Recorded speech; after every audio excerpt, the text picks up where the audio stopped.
Premier match pour Perpignan cette saison, Perpignan désireux de faire ses preuves cette nouvelle année et d'ailleurs, on va le voir, ça va arriver très vite pour les Catalans. Les Catalans qui récupèrent une pénalité dès la deuxième minute et Jonathan Bousquet qui la tente sur la ligne des 50 mètres, il a bien raison. Et bien raison car Perpignan joue avec le vent dans le dos dans ce premier acte et vous venez de le voir, ça passe pour Bousquet sur un coup de pied tendu. Du côté de Carcassonne, on a beaucoup de vent de face, donc du coup on essaie de prendre les mêlées, mais on va se faire totalement enfoncer par le pack de Perpignan ultra dominateur. 0-6 après le coup de pied réussi de Bousquet. Qu'à cela ne tienne, on passe au large côté Carcassonne, mais ça ne passe pas. C'est finalement Adrien Latorre qui est obligé de passer les points au pied et qui réduit le score à 3-6. Mais Bousquet répond au tac-au-tac quelques secondes plus tard et passe à son tour une nouvelle pénalité. Ce n'est pas l'engagement qui manque dans cette première période avec les deux équipes qui vont se distribuer une petite paire de châtaignes histoire de bien rentrer dans le match.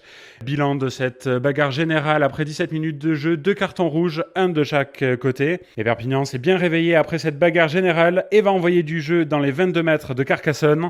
C'est Duvanage derrière le regroupement qui va tenter de convertir cette action pour Mafi. Mafi qui passe à Brazo. Brazo qui laisse échapper le ballon et avorte cette action.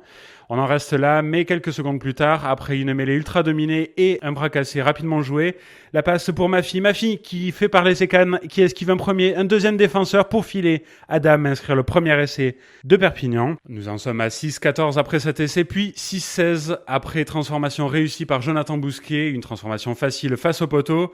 Quelques secondes plus tard, c'est finalement Adrien Latorre, l'ancien Massicois, qui passe les derniers points de son équipe dans ce match 9-19 après 26 minutes de jeu.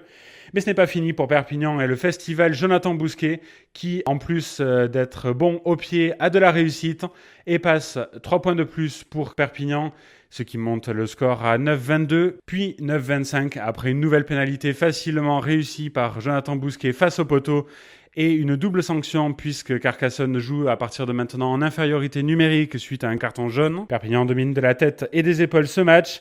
On voit encore ici la puissance des avants et du pack de Perpignan qui enfonce celui de Carcassonne pour obtenir une nouvelle pénalité depuis la position préférée de Jonathan Bousquet. Jonathan Bousquet qui ne se fait pas prier une nouvelle fois pour inscrire 3 points à plus de 50 mètres face au poteau. Et ça passe encore une fois pour l'arrière catalan qui passe les derniers points de Perpignan dans ce premier acte, 9-28. Dernier point, oui, mais pas dernière action avec le talonneur Jean-Philippe Genevoix. Jean-Philippe Genevoix qui se prend pour un 3/4, feinte à la passe et esquive un premier défenseur avant de devoir passer au sol.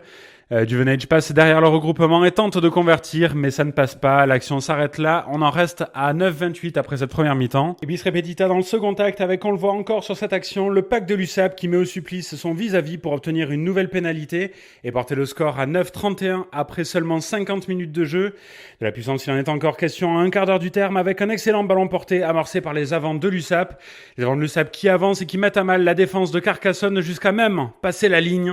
On pense alors à un essai collectif inscrit par Perpignan, mais non, c'est finalement M. Clavé qui octroie un essai de pénalité aux Catalans. Cette pénalité qui porte la marque à 9-36, puis 9-38 même, après transformation facilement réussie par Jonathan Bousquet face au poteau. Carcassonne essaie d'envoyer du jeu et de réagir, mais c'est finalement Jonathan Bousquet qui récupère le ballon, explosé sur un plaquage. Jonathan Bousquet décidément un des tout meilleurs joueurs de cette rencontre, finalement repris in extremis par Johan Domenech. On en reste là après cette action.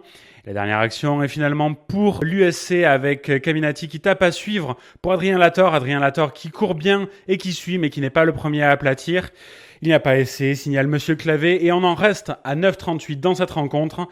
Perpignan frappe un grand coup après s'être imposé à Carcassonne et montre qu'il faudra bien compter sur lui pour les phases finales et pour le titre cette année.